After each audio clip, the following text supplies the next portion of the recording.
మాట్లాడితే పవన్ కళ్యాణ్ గారిని మాట్లాడేటప్పుడు పవన్ కళ్యాణ్ గారు పిఠాపురంలో ఎమ్మెల్యేగా ఉండి ఇప్పుడు ఆయన ఒక స్థాయిలో ఎటువంటి అభివృద్ధి చేశాడు నువ్వు పోనీ నువ్వు చర్చల్లో ఆ విధంగా చేసి చూపించావా అనిరుద్ధ్ రెడ్డి అని అడిగితే నీ తలగా ఎక్కడ పెట్టుకోవాలి?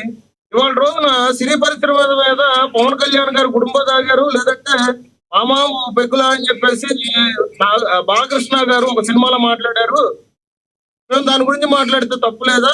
వీళ్ళు డ్రగ్స్ సంబంధించి టెస్టులు చేయించుకోవాలన్నారు. సో ఒకే మాట సార్, ఇప్పుడు సోషల్ మీడియాలో ట్రెండ్ అవుతున్న విషయం ఏంటంటే ఇక్కడి నుంచి రాజకీయ నాయకులు అందరూ కూడా ప్రెస్ మీట్ పెట్టే ముందు ప్రతి ఒక్కరు కూడా డ్రగ్స్ తీసుకున్నారా లేకపోతే ఆల్కహాల్ తీసుకున్నారా అనేది కూడా టెస్ట్ చేపిద్దాం సార్. శాసనసభ మండలిలో ఇవాళ మీరు ప్రసంగించేటప్పుడు ప్రతి నాయకుడు కూడా డ్రగ్స్ తీసుకున్నారా లేదంటే ఆల్కహాల్ తీసుకున్నారా అని చెప్పేసి టెస్టులు చేపిద్దాం సార్. దానికి కూడా సంసిద్ధం అయితే సినీ పరిశ్రమని అన్న మాటకి ఈయన లెంపలేసుకుంటాడా లేకపోతే ఇవాళ రోజున క్షమాపణలు చెప్పుకుంటాడా అని చెప్పేసి ఇవాళ రోజున సోషల్ మీడియా వేదిక చాలా మంది ప్రజలు వ్యతిరేకంగా ఆయనకి ఇవాళ పోస్టులు పెడుతున్నారు. ఇది సో ఇక్కడ అనిరుద్ధ్ రెడ్డి అనే ఒక బఫూను లేదంటే అనిరుద్ధ్ రెడ్డి అనే ఒక కామెడీ పీసు 119 స్థానాలు వచ్చిన తర్వాత ఇవాళ తెలంగాణలో 119 స్థానాలు 65 స్థానాలు వచ్చిన తర్వాత కాంగ్రెస్ కి ఏ పార్టీకి అభివృద్ధి చేసి చూపించాడు? ఇవాళ తెలంగాణలో రేవంత్ రెడ్డి గారు ఒక దిశ అని చెప్పి తేడా లేకుండా గద్దర అవార్డులు ఇచ్చుకుంటూ సినీ పరిశ్రమకి ఒక స్థాయి ఇచ్చుకుంటూ వెళ్తా ఉంటే ఇవాళ రోజున కళామ తల్లిని ఇవాళ రోజున దుమ్మెత్తుకొస్తున్న అనిరుద్ధ్ రెడ్డి మీద కాంగ్రెస్ నాయకులు ఎటువంటి చర్యలు తీసుకుంటారు? పిచ్చి పిచ్చి మాటలు మాట్లాడితే ఊరుకునేదైతే ఎవరు లేదు. తెలంగాణ పోరాటం అప్పుడు నువ్వు పోరాట యోధుడువా? ఒక తెలంగాణ ఉద్యమంలో నువ్వు పాలు పంచుకున్నావా? తెలంగాణకు సంబంధించి ఇవాళ రోజున నువ్వు మాట్లాడిన మాటలు ఏ విధంగా మాట్లాడాలి అంటే నీ దగ్గర డబ్బు ఉందని చెప్పేసి ఎమ్మెల్యే అయిపోతానంటే ఇక్కడ చూస్తూ ప్రజలు డబ్బు ఉందని ఎమ్మెల్యే అయిపోతానంటున్నారు. ఇక్కడ డబ్బుంది కాదు, ఆయన డబ్బులు పోగొట్టుకుంటున్నాం మేమందరం కూడా 90% ఏదో ప్రజాసేవ చేయడానికి వచ్చామని చెప్తున్నారు ఆయన. అక్కడ అదే సార్ నేను చెప్తున్నా, జడ్చర్ల నియోజకవర్గం ఇండస్ట్రియల్ కారిడార్ సంబంధించి ఇప్పుడు నిరుద్యోగ యువతకి ఏ మాటికి ఆయన ఉద్యోగాలు ఇప్పించాడు? సమాధానం చెప్పగలడా? రోడ్లు వేసేసి ఏదో పెన్షన్లు ఇచ్చేసి ఇందిరమ్మకు సంబంధించి హామీలు ఇచ్చేస్తే సరిపోయింది అనుకున్నారా? తెలంగాణ ఎన్నికలప్పుడు 60 పేజీలతో 70 హామీలు ఇచ్చారు కాంగ్రెస్ ప్రభుత్వం. దాంట్లో ఇప్పుడు వరకు ఎన్ని నెరవేర్చాడు ఈయన నియోజకవర్గంలో? నేను అంటుంది కేవలం కాంగ్రెస్ నాయకుల్లో కాంగ్రెస్ ప్రభుత్వంలో లేదంటే రేవంత్ రెడ్డి గారిని ఇక్కడ ప్రశ్నించట్లేదు సార్. మీరు ఇంకొక బయట ఉంది ఆయన్ని వినాలి. మీరు అనిరుద్ధ్ రెడ్డి గారిని తప్పుగా అర్థం చేసుకుంటున్నారు. ఏదైనా కూడా ఆయన విమర్శిస్తాక రెడీగా ఉన్నారంట. ఆయన సొంత కాంగ్రెస్ మీద ప్రభుత్వం మీద ఆయనకున్న అభిప్రాయాన్ని ఒకసారి ఆయన బయట ఉంది ప్రయోజనం చూద్దాం. ఈరోజు పైసా పేక్ తమాషా దేక్ అన్నట్టుంది. ఎవరు పైసలు వేస్తే వాళ్ళ పనులు అవుతున్నాయి. పైసలు లేనోడు ఏ ఆఫీస్ పోయినా కానీ కూడా నేను నిజం చెప్తున్నానేది 10 సార్లు తిరగాల్సి వస్తుంది. ఈరోజు పైసా పేక్ తమాషా దేక్ అన్నట్టుంది. ఎవరు పైసలు వేస్తే వాళ్ళ పనులు అవుతున్నాయి. పైసలు లేనోడు ఏ ఆఫీస్ పోయినా కానీ కూడా నేను నిజం చెప్తున్నానేది 10 సార్లు తిరగాల్సి వస్తుంది. ఈరోజు పైసా పేక్ తమాషా దేక్ అన్నట్టుంది. ఎవరు పైసలు వేస్తే వాళ్ళ పనులు అవుతున్నాయి. పైసలు లేనోడు రైట్. ఏమంటారు ఇప్పుడు? వాళ్ళ ప్రభుత్వంలోనే ఏమీ లేదని చెప్తున్నారు అంటే ఈయన మీరన్నట్టు ఎక్కడన్నా స్క్రిప్ట్ చదువుతున్నారు అనుకోవాలా? కాంగ్రెస్ పార్టీకి కూడా ఇది వెన్నుపోటు అనుకోవాలా? అదే సార్ నేను చెప్తున్నా కదా, నాకు తెలిసి ఈయన జగన్మోహన్ రెడ్డి గారికి ఇంకా ఆ జన్యున్ సంబంధించి ఇప్పుడు కూడా పనిచేస్తున్నాడేమో నాకు తెలిసి. కాంగ్రెస్ లో ఉంటూ కూడా తెలంగాణలో ఏమన్నా సాధిద్దాం అన్న విషయం మీద.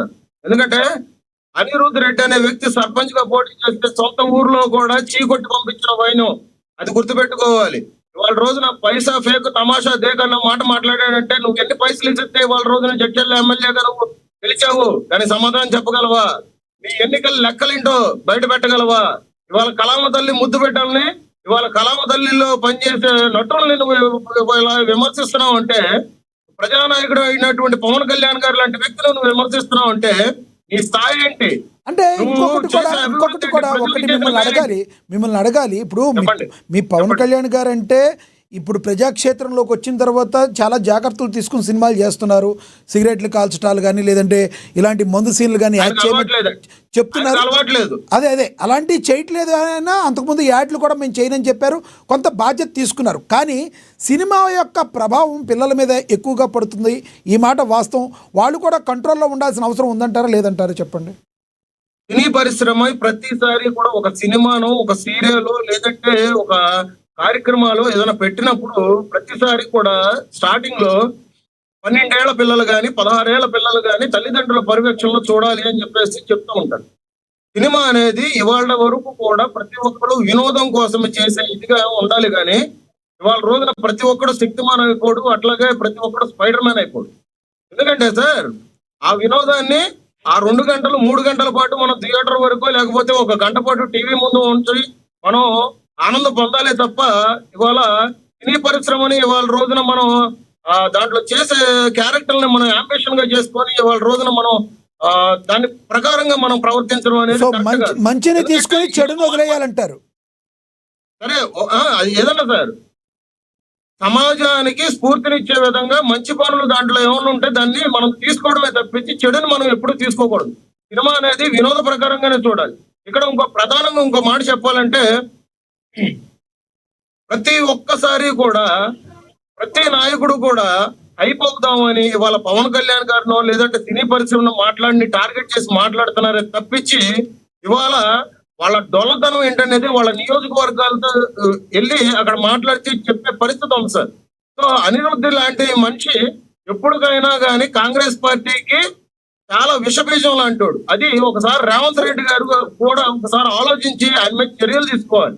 ప్రతిసారి ఇదే ప్రతి చర్యగా మాట్లాడితే మాత్రం రేపు పొద్దున ప్రజలు చాలా ఇంకొకటి ఈయన సినిమా ఇండస్ట్రీలో అందరూ కూడా హీరోలు అందరూ టెస్టులు చేయించుకోవాలన్న ఈయన ఇప్పుడు ఉన్న పైలట్ రోహిత్ రెడ్డి బీఆర్ఎస్ గురించి ఎందుకు మాట్లాడలేదంటే ఆయన కండువా మార్చే ఉద్దేశం ఏమైనా ఉందంటారా? బీఆర్ఎస్ వ్యక్తి pilot Rohit Reddy BRS party show cause అడిగినా కూడా ఆయన ఏం మాట్లాడిన పరిస్థితి ఈరోజు జైల్లో ఉండి. మరి ఆయన ఎందుకు కనపడలేదు? ఆయన రాజకీయ నాయకుడే కదా. డ్రగ్స్ లో వేరే వేరే పార్టీలు డ్రగ్స్ లో దొరికిపోయాడు ఆయన. అదే సార్ ఇప్పుడు అట్లాగంటే ఆంధ్రప్రదేశ్ లో మరి ఒక ఎంపీ కూడా దొరికినప్పుడు పార్టీ అది కూడా అందులోనే ఇంక్లూడింగ్ సార్ నేను చెప్తున్నా. ఎప్పుడైనా గానీ ప్రజానాయకుడు అన్నప్పుడు మాకు షుగర్లు వచ్చినాయి, బీపీలు వచ్చినాయి అని ఇట్లాంటి సమాధానం చెప్పాలి. ఇప్పుడు ఒక రకంగా చెప్పాలంటే ఇప్పుడు ఇక కళ్ళజోడు చూస్తున్నారా, ఈ 2 సంవత్సరాల నుంచి నేను డిబేట్ లో పాల్గొన్న దానికి నాకు ఏమైనా సైట్ వచ్చిందంటే ఈ సైట్ వచ్చింది సార్. ఈ సైట్ వచ్చింది. రైట్ కాదు చెప్తున్నా, ఇక్కడ ఒకటి చెప్తున్నా ఏంటారా, ప్రాణాలు ప్రాణంగా పెట్టి ఇవాళ ప్రజల పక్షాన పోరాటం మాట్లాడే నేను ఏంటంటే ఆ స్థాయి తగ్గట్టుగా నేను గొంతెత్తి రెడ్డి గారు కూడా అదే చెప్పారు. అదే సార్ ఇప్పుడు నీకు షుగర్లు వచ్చినాయి ఏమొచ్చినాయి అంటే అది నీ సెకండరీ, అది నీ వ్యక్తిగతం. ఎవరు రమ్మన్నాడు రాజకీయాల్లోకి? మేము రమ్మన్నావా? అనిరుద్ధ్ రెడ్డి గారు మీరు రండి అని అన్నావుగా, అనలేదుగా. అవి కూడా ఓర్చుకోవాలి సార్. ప్రాణాలు పోతున్నా గానీ ఇవాళ రోజున తెలంగాణ కోసం ఎంతో మంది ప్రాణాలు పోగొట్టుకున్న వ్యక్తులు ఉన్నారు. వాటిలో పోలిస్తే నీకు వచ్చిన బీపీ షుగర్లు నీ స్థాయి అంత చెప్పు. రైట్ లక్ష్మీకాంత్ గారు అందుబాటులో ఉండండి, మళ్ళీ మాట్లాడతాను. మనతోటి రాజకీయ విశ్లేషకులు న్యాయవాది బండారు రామ్మోహన్ గారు జాయిన్ అయ్యారు, ఆయనతో మాట్లాడదాం. రామ్మోహన్ గారు నమస్తే సార్.